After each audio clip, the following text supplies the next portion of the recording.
Over the next several videos, we're going to study free fall. And there are three models we can look at here. The simplest is falling through no atmosphere. In other words, in a vacuum. Very easy to study this one.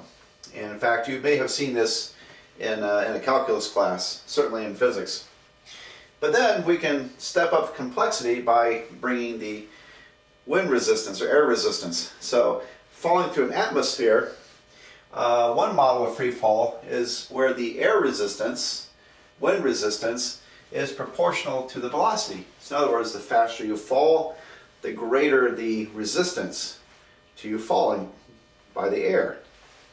And then the third model is when the air resistance is proportional to the square of the velocity.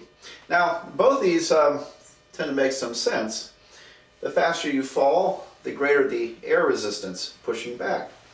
So imagine when an object falls, it starts accelerating, goes faster and faster. At some point, it reaches what's called terminal velocity, where it won't fall any faster because the air is cushioning the object to the point that the amount of air being displaced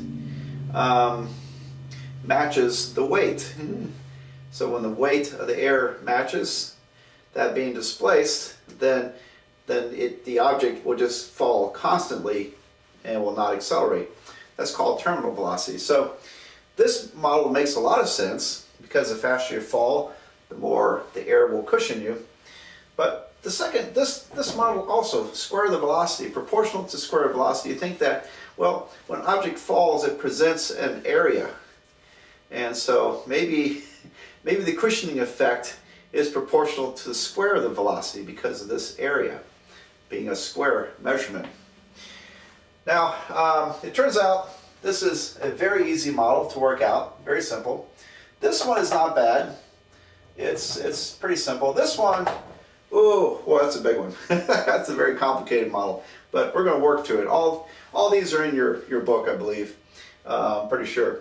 And but you might wonder, well, what is reality? How do things actually fall through the atmosphere? Is it this model or that model? And asking a physicist friend of mine, he said that it's somewhere in between.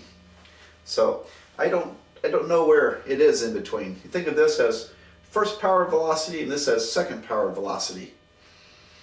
I don't know where that is. And so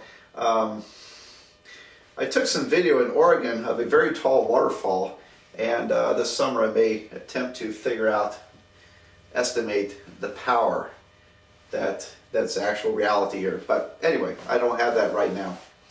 So let's move on, and we'll do this first model of free fall, and go from there. Now what I have in mind is to look at the same problem for each of these three models, and the problem I'm going to pick is jumping out of an airplane at 10,000 feet, in which we know what the terminal velocity is, and so we'll use that model and compare results of all three of these. So. Okay, well, let's move on to free fall in a vacuum.